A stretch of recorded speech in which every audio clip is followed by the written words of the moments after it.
A word from our sponsors. Headed to Cannes? So are we. With the addition of Audigent, Experian is now your end-to-end solution for data-driven advertising, helping you understand your customers, reach them across channels, and measure what matters. The result? More relevant experiences for consumers, more revenue opportunities for publishers, and better performance for brands. Book a meeting with our team at Experian.com/Cannes. That's Experian.com/CANNES.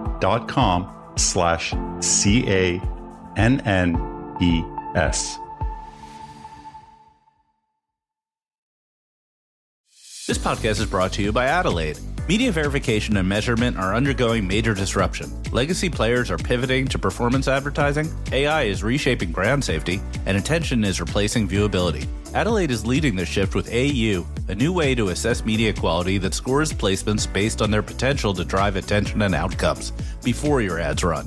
Think of it like a credit score for media. Finally, a clear view of quality before you buy. Take the guesswork out of your investment strategy and try Adelaide AU on your next campaign.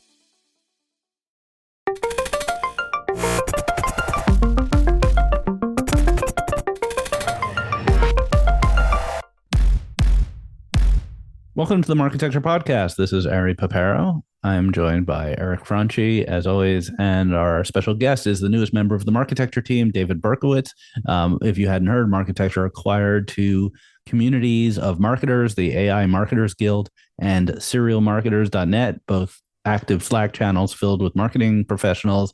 If you'd like to join either one of those, go to those websites or marketecturemedia.com to link out and apply, and we will review and get you in those communities. There's no charge, and it's a thriving, interesting place for marketers to collaborate.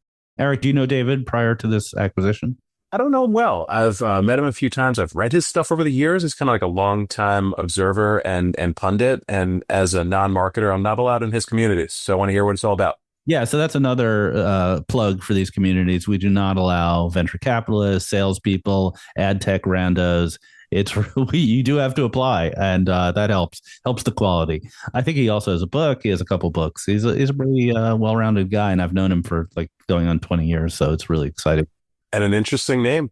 Interesting name. We'll get into that a little bit. And then we want to cover the Mountain IPO and all the latest AI news. So this should be a good episode. We hope you like it.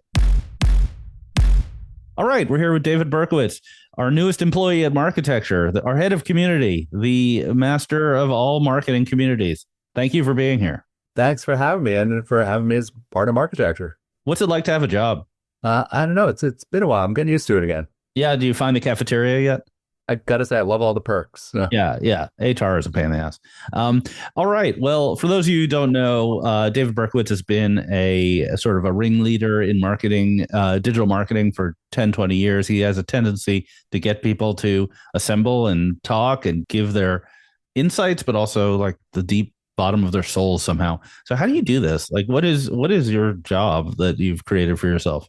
It's a weird one also because like, yeah, I mean, I shared this a lot when I was talking about like what it's like to join us. And I was just such an introverted kid. Like I barely talked to anyone. And if it was member of the opposite sex, I was like I couldn't be in the same room as them. And so this whole chief community officer role and bring people together, it's been a journey, but I guess like, yeah, I mean, trying to take an interest in other humans, there's something about it that's kind of exciting. And especially when you see also like once you start doing this and bring folks together and there's all this stuff that's happening without your knowledge and without your doing. And it's like, shit, like that's great. Like I just want to do more of that.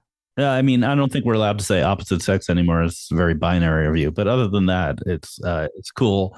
Are marketers like lonely? Is there something about marketers that they want to get together in groups?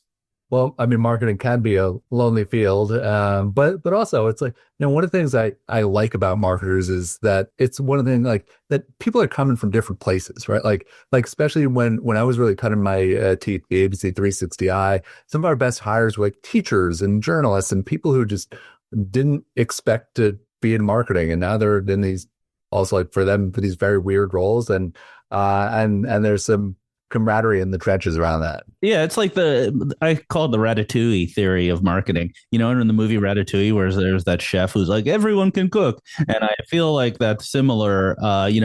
Anyone can log into Canva and create a pretty shitty postcard, but it'll work. It's marketing. Well, especially now, yeah. So tell us about the community. So we, not to be self-promotional, but you've built two communities now that are within Marketecture, the AI Marketers Guild and Serial Marketers. What reasons for being? What's the discussion like? What are the key issues? Well, Serial Marketers started, that was 7 years ago, and ultimately wound up using the tagline for a while: marketers need marketers too. We need to come together and have folks and some of it's more practical, people looking for the next role, people looking to hire folks, looking just for recommendations on, what they could be doing better, what tools to use.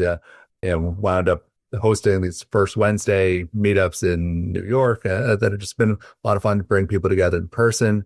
And Marketers Guild, when I started that 2 years ago, I didn't actually want to start a separate community. And I was planning all this other stuff for serial marketers. And it's like, there was really nothing that was peer led for marketers to come together and try to make sense of how AI applied to their jobs. And I was like, well, I've had a history of trying to help marketers make sense of emerging tech, and then have a history of community building. And I don't know if he's been canceled or uncanceled, but Al Franken, he wrote this amazing book about his comic presidential ambitions, and it was called "Why Not Me?" And so I think to that title all the time, So AI Marketers Guild is confronting issues around AI. But, when you go into the chats and you talk to people, it's very practical. People are talking about what prompt to use to create what kind of imagery and stuff like that. How big of a sort of learning and education gap do you see the marketing community as it relates to AI? Well, I think we even just had a speaker on who was great, where I was actually worried that it was going to get too far down this theoretical path, because people are like, share your screen, right? People want to walk away from these things. And I see this all the time too, because I give all these presentations based on the book I wrote about, AI and marketing. And people are kind of nodding off a little bit. They laugh at a few of my memes and things. But then once I have a tool recommendation, everyone's writing it down. And so people do want to know, what do I actually do with this? What can I go back to the office and do now? This week, we're recording this on Thursday, May 29th, 25. The CEO of Anthropic said that he estimates that something along the lines of 50% of entry-level white-collar jobs will be eliminated by AI in the next 1 to 5 years, and we might expect 10 to 20% unemployment. I always view entry-level marketing jobs as really important and foundational to the industry.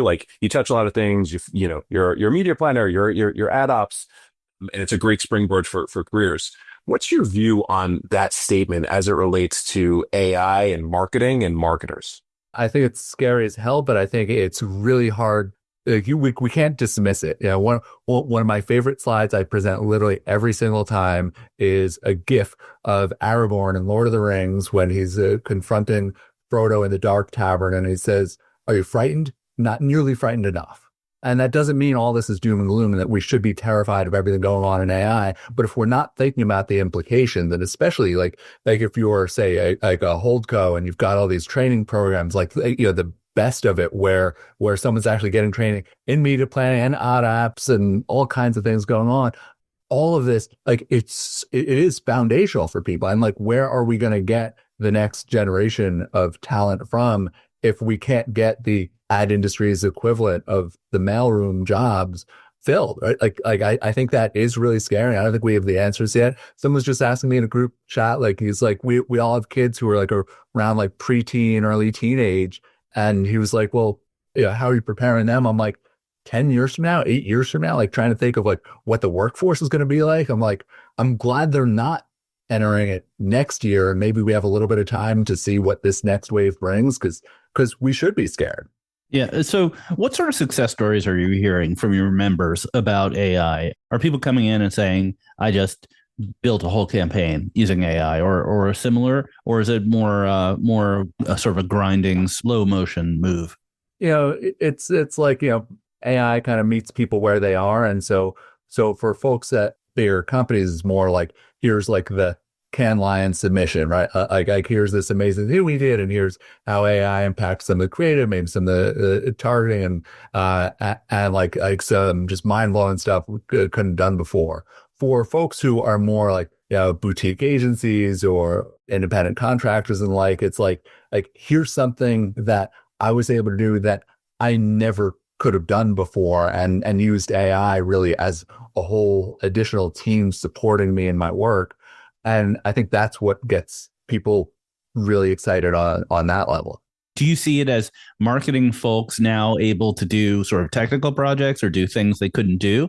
Or is it replacing things that they used to do? Well, one thing, and I feel like there's a caveat because things are changing quickly, but there is some of this where there's a great book, Management of the Absurd by Richard Farson, and it says like if you ask people like what kind of superpower they want, it's really something you can usually like to be better at something they're already at, right? Like an athlete wants to be able to like be the Flash or something like that, but like a brainiac wants to be the smartest person in the world, even if they're already really damn smart.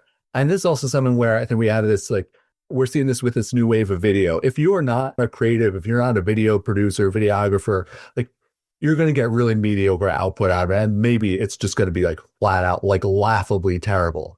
But if you know how to tell stories with video and put it together and polish it up, like VO3, Google release is going to be just like mind-blowingly exciting for you, and you'll create some great work. The Google videos that are coming out are so hysterical and crazy. I saw this one where they have influencers jumping into pools of lava, and it's just, you believe it until they jump into the pool of lava, and then it becomes slightly less realistic.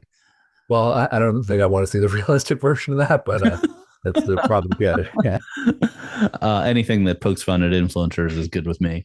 So the name serial marketers, the idea that people, we'll go into why it's called that, but the idea that some folks just are marketers in many, many positions throughout their career. Does that feel unusual that, the tenure of the assignments in marketing tend to be, shorter, I think, than in other career paths? I mean, it is typically and sometimes laughably like the first thing to get cut, like being in a role where you're the first one to get blamed. Not really an enviable career path. I'm not sure how many of us are saying like, kids, like, this is what you want to go into. Yeah. It's the other side of the Ratatouille thing. Everyone's a critic of marketing also. Yeah. And it's pretty easy to beat up. And look, there's a lot of bad marketing out there. There are a lot of bad marketers, but still, often a lot of broader issues that are outside of our control it's on us though. Right. So I wouldn't bring this up except for the fact that you make fun of it, that you have a sort of uniquely cursed name. So I'm going to read an email I got this morning. From the mailbag, right? Because when we send out newsletters, if you respond to the newsletter, sometimes it comes to me.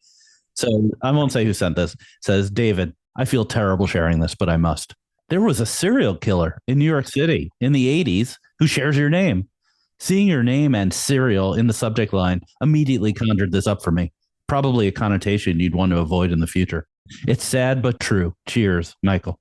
So is the 70s, but thank you for your input, Michael. So it's amazing that you've made this a joke, and I appreciate that. Do you want to tell us like what it's like? It's so fun because I haven't gotten one of those in a while, like these, and sometimes it'll come up at a cocktail party. Like, do you know? And like really, like I'm in my mid-ish, late-ish 40s. Like really. Are you aware, Mr. Dahmer, or someone else with your name? And by the way, just the other night, I was at someone's place where we were watching the Joel Rifkin episode of Seinfeld, The Masseuse, because that is very much the story of my life. I've seen that one where Elaine dates Joel Rifkin, but not the Joel Rifkin. And this was also one of those things. So I also have to credit Aaron Strout, who had a long run as CMO at W2O in Real Chemistry, because on a blog for a HubSpot event in 2015, he wrote a little piece about me and he said serial marketer, not killer. All right. That's the origin story here. That's the origin. And once he did that, and then a year later, I was doing some of my consulting and speaking on my own for the first time. I was literally going to an iMedia event and I needed something for the badge. And I thought back to that. I'm like, you know what? Because what we're all talking about here, we've got to laugh at what we're doing, right? We can't take this. It's just marketing. But the idea that I almost didn't start the community, which it was a couple of years later after I started consulting under that name, but I almost didn't start it because I'm like, this is based on a twisted pun in my own name. Like this is like a little twisted. And then the idea that this would be acquired someday and would keep growing this, it's wild. Look, I'm glad we're still having fun. Yeah, if we ever do search engine, we'll call it the son of SEM. For the listeners, Joe Rifkin is currently serving 203 years in prison for the murders of 9 women between 1989 and 1993. We should divert this podcast to a serial killer review. David, have you ever tried the middle initial, like Michael B. Jordan? I thought, and David E. Berkowitz, but it's just too much fun. And part when I was younger, it was I've got my grandfather's name, I want to honor him and all that. And then I'm like this is just so twisted and weird and it's it is still living in New York City after all. It's the gift that keeps on giving. It is. Why would I could go by Dave, right? People wouldn't good right away. So let's end on a different subject. So David and I have been reminiscing about in addition to being a serial marketer, he's a serial networker. And and I've been known to hang out at a free cocktail party here and there. So what is the one dead ad tech or advertising event that you miss? One of the bygones. iMedia was probably my favorite to actually attend and that I missed. And the original ad tech expos at Javits, what I really missed there was in the closing years, I would just go and hang out with the 3 other people who'd been going a while, and we were all just making fun of everything else. Oh, yeah. It was. I mean, yes, I was going to say the same thing. Ad tech events were my favorite. They were so low class, and I think I've said this on the podcast before, but I was once hired to be the official blogger of the ad tech event. Me and Rick Bruner, that's how I met Rick. They flew us out to California. They didn't pay us, but they flew us and gave us free tickets. And we were with our laptops blogging the events as they happened.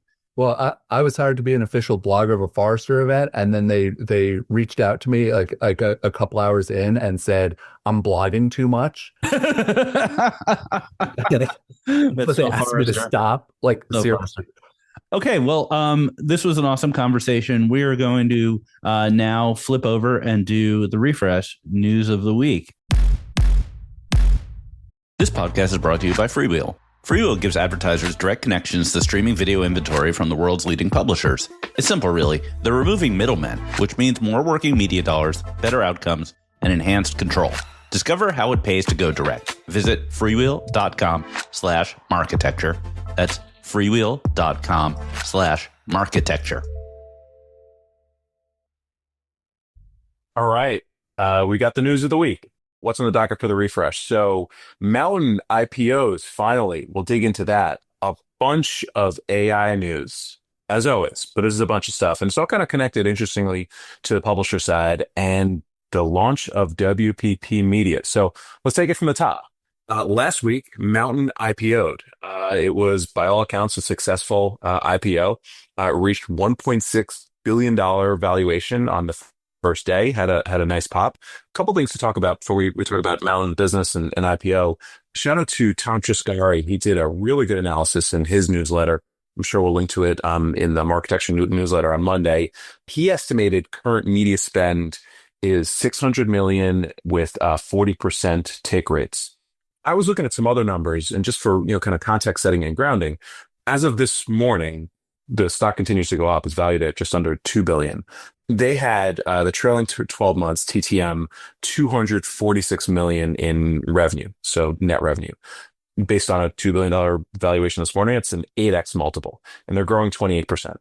For context, so ad tech trades all over the place, and none of this is investment advice, by the way. It trades all over the place. different businesses are valued wildly differently. But just from the competitive set, Viant trades at a 2.85x, as was this morning. Criteo at 0.7x, Magnite 3.4x, DV 3.23x, AppLovin 28x. So things are all over the place. But if you look at it, like within the competitive set, Mountain is valued quite richly and probably on the high side of traditional ad tech trading, which is between 5 and 7x. So bunch of context setting there, bunch of, just like stats and data. Guys, give me your take. Yeah, I'll jump in. I wrote a newsletter about Mountain a couple of months ago as it related just on the S1. I think there's more updated data. I think with this space that both Eric and I are invested in personally, not in Mountain, but in competitors, we're all bullish on this idea of bringing new advertisers to CTV. The basic thesis makes sense. Whether these businesses are going to be successful or not is entirely about customer acquisition costs and retention, because these are relatively small businesses in many cases. And so we all know how hard it is to retain them. And the point I made in my newsletter, which I think is relevant here, is that the numbers of new account acquisitions that were in the S1 were very aggressive. They're very positive. And I personally think that's largely because it was a 2024 comparison, which was political. And every single campaign is a new customer as far as Mountain's concerned. So I wasn't as impressed by their account growth as they wanted it to seem. The other thing is that they are pitching this as SMB, SMB, SMB, and their average customer, if I remember correctly, was spending something like $2.5 million in media a year. So that's not SMB. They're calling it SMB, but these are app installs, e-commerce stores, D2C brands, stuff like that. Not there's anything wrong with that. I just want to clarify that there's a little bit of obfuscating, I think, about who really are their customers and what they really want. And finally, the last thing I'll say is this is a company like AppLovin that has a lot of haters. The DMs are hot and wild about companies that people in the ad tech community do not like this company for one reason or another. David, what's your take? Yeah, I mean, not a ton to add there. I was always just blown away by their marketing and trying to compete with them on that front with their like ever present conference takeovers, and like it was just astounding to me just like how much they really built their presence on that. When I'm watching regular TV, I see Mountain ads, probably, geo-targeted or cookie-targeted, whatever it is. But they're aggressive on marketing and pretty effective too. Yeah. And I think that's a really good point. This performance TV market, to your point, Ari, it has, basically two flavors. It is what I think the state of the Mountain business is today, which is largely competitive with AppLovin and probably TV Scientific, right? Going after performance marketers who are largely Meta and Google advertisers. And if you can make it work, prove the results, there's substantial budgets there, right? So average spend of 2 million makes a lot of sense. And then on the other side, there's the SMB opportunity, which might just be kind of like forward-looking or an emergent area for Mountain, which is the domain of companies like Vibe, where you're on the board, and then a bunch of startups that are all going after this SMB opportunity, like Streamer AI we had at the Marketecture conference. To me, that latter one seems like a really hard one to crack. But if you crack it, I mean, gosh, the potential there, as evidenced by the millions of customers that Meta and Google have, is enormous. And the real question is there a standalone business that can crack that? And Mountain seems to be positioning themselves as the one that's looking to go after it. Yeah, I think they're positioning that way, but you also have Comcast Universal Ads, and Atari is a real competitor. And there's sort of this mystery about why Google hasn't taken it a little bit more seriously, given Google Ads and AdWords. So I think it's going to be very competitive. Nothing wrong with Mountain, nothing wrong with their valuation. I just think it's going to be a very competitive fray to get more of these budgets, more of these advertisers into this emerging TV world. The good thing, and I think anyone who's dealt with small businesses know this, which is they love to see their ad. So if they could go home and turn on the telly and see their ad, they're happy. Absolutely. I think there's real value for car dealerships, for pizza places, right? I mean, just like the engine of small business of America. I think there's something to it. And with the interactivity, right? Scan the QR code, mention this ad, get X off. There's something there. And the reason this market exists and has not existed historically are two. There's one factor that's already baked in, which is the ability to buy using programmatic, which allows the budgets to shrink massively from sort of an entry level of calling up your cable company of like $40,000, $50,000 to an entry level of literally $50. That's the first trend that's changed the world here. And the second trend, which is more emerging, is the creative, where AI can create creative for you that's as good as production level that a major brand would have. And that's still coming, probably not as widely adopted. But those two on top of each other are very, very powerful. And the thing that I'm waiting for, and Google's dabbling with the performance max, and everyone's trying to get a handle on this, is if you're a small business, if you want to spend that next $500, $1,000 on advertising and see, is it going to get people into your store or to your boutique site, your Etsy shop, right? Like wherever you're trying to direct people. And then like, you don't really care about where that's going, right? So it doesn't matter so much like, $4,000, you can get, some decent, 15-second spot bundle in, or an out-of-home ad or a mobile ad. Like if they're able to show, and someone's able to show that this is actually, getting you $1,500 or $2,000 worth of business, like that's a big win. And I think like as we get more like, cross-channel, like AI-powered targeting, this is where there is that risk for someone like a Mountain of the rich, Google, Meta, even Amazon getting richer there. That's a great point. And one question I'll throw it to you, Art, and then we'll end it here. Why hasn't Meta, Google, or Amazon gone after this yet? Yeah, so it's different for all three. So Meta has abandoned monetizing anything outside of its walls. The fan system got pulled back from open web. It's only app. They could expand into CTV, but they just haven't really to date. Google has been hobbled by their fear of IP addresses and privacy, which is the only way to do business in CTV. Now they've walked that back over the last 6 months on DV360. So will they also do that in Google Ads? And will they do sort of the business development work that's kind of required to make sense of the CTV world? I think that's an opportunity they probably will grasp. And Amazon, I think, is in this market, but it hasn't focused as much on kind of the SMB side of it. Also, if Amazon's primary way it wants to convert people is online e-commerce, the local aspect is a little less of a selling point than it is for the other folks. And some of those ads on Prime Video before you watch a movie just, are so good, the way they just direct you to, buying it on Amazon. I think you're right. Well done. Okay. We will continue to watch it. All right. Let's talk about AI again. Sure. We're going to talk about AI. I'm just going to read through a couple of headlines of just this week, because they all point to, I think, a really important trend. So you grabbed this one earlier this week, Ari. New York Post web traffic dropped from 125 million to 85 million in a month in 1 year. So down 32% due to search algorithm changes and user habits. Number two, Trade.org, the News and Media Alliance, came out hard against AI mode, which is a Google announcement we talked about last week, calling it theft. Number three, ChatGPT traffic has nearly doubled this year to publishers. Even though it's a small percentage, it's doubling year over year. And then number four, and this was just posted right before we started recording, Business Insider, BI, is cutting 21% of staff. And it is looking to, number one, reduce exposure to traffic-sensitive businesses, and number two, focus on fully embracing AI. These are all dots that are clearly connected in my mind. What do you think? Yeah, chickens coming home to roost based on what we expected to happen.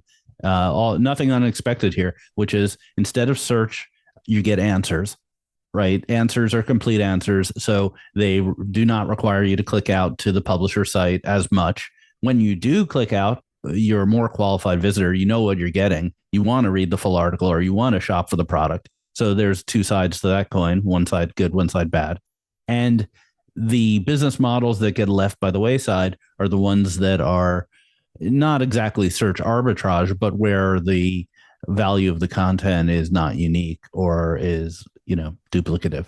Anyone in the arbitrage space now, this is a pretty tough time to be in there. And then also, this is just, we're still so early. And so then if you start looking ahead to when agents actually work at fetching you the information that you want, and you have no need to go to those sites in particular. I don't think agents are going to take over in this, like everything we do is, it's going to be agent driven, like some version of the future. But there's a lot of stuff that's just like part of our daily habits. And if we don't need to go and click 5-10 sites to go there, or even not to mention, like, how many times are we just going and like Googling the name of the site to begin with instead of going right there, right? Like, I mean, just people are lazy. And so the more that Google and ChatGPT and others can feed into that laziness, the brutality is just beginning. Yeah. I think everyone's really underestimating the amount of change there's going to be in media consumption. I think that, it's not on our docket, but the CEO of Perplexity, I think he tweeted some like ideas for how to change the Perplexity homepage. And they were very distinctly like Yahoo portal style, like, let's put some news on the homepage. Let's put this on the homepage. And it just felt like the last war. You could imagine a fully realistic video reading the news of the day to you. And that's not far off. You could probably build it today. It just wouldn't be cost efficient to do it. A TikTok-like feed that knows you and talks to you and gives you interesting facts as you go. These things are within our grasp. And I think that this is such a big technology evolution that we should not expect the media to not radically change. And if you want to see an early version of that, I mean, I'm looking straight out of my telly, and my daughter and I, like we actually watch the telly. I mean, it's fluffy news, right? But we watch a lot of telly news, and then I'm getting a lot of the headlines that are right on that companion screen. And I can't remember the last time I saw a headline there, and I'm like, I've got to go and read that full story. Oh, wait, so this is a telly promo? We've got a free plug for telly here. All right, that's fine. Shout out to Ilya. Did you ever get your TV, Ari? I'm not going to get a telly. They're cool, but, I'm a late adopter. All right.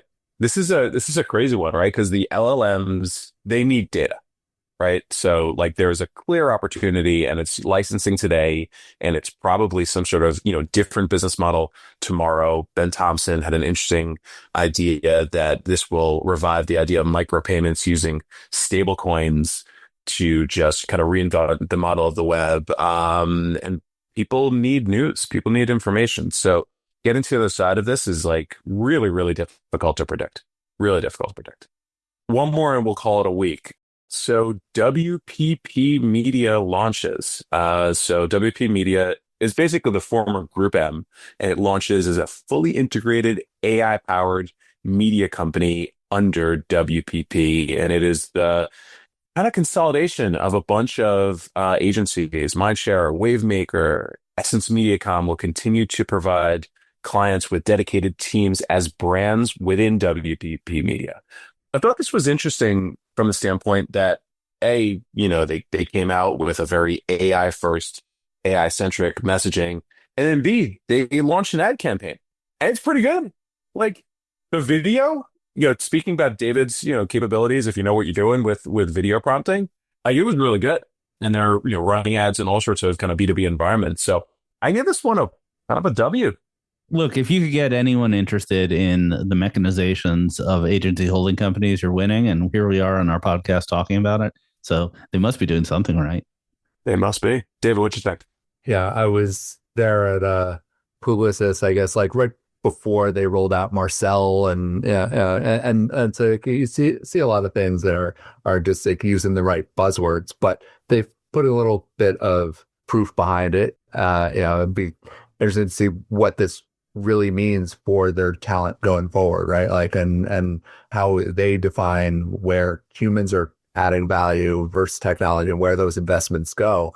But yeah, it's one of the better debuts, and it's a strong statement. Yeah, I wanted to call out Stefan Pretorius, who's a friend of mine. He is the CTO of WPP, and he was on this podcast maybe 6 months ago. So he was featured in a pretty long Bloomberg video where they walk through the actual products that WPP has built on AI. So if you want an insight into what they're doing, that's not just the marketing fluff, they actually show the UI and stuff like that about all the creative development, creative resizing, stuff like that, the meat and potatoes. It's a bit of a long video, but I would recommend it. Absolutely. Let's link to it in the newsletter. And with that, I think we should call it a week. Absolutely. So David Berkowitz, the newest member of the Marketecture team, thanks for joining us. Thanks for having me. It's great to be here. And Eric, always a pleasure. Thank you, Ari. Thank you, David. Bye-bye, everybody. See you next week. Thank you for subscribing to Marketecture. New interviews are added every week at marketecture.tv and your favorite podcasting app.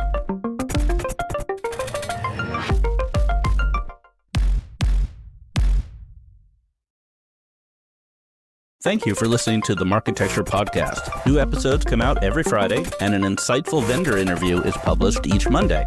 You can subscribe to our library of hundreds of executive interviews at marketecture.tv. You can also sign up for free for our weekly newsletter with my original strategic insights on the week's news at news.marketecture.tv. And if you're feeling social, we operate a vibrant Slack community that you can apply to join at adtechgod.com.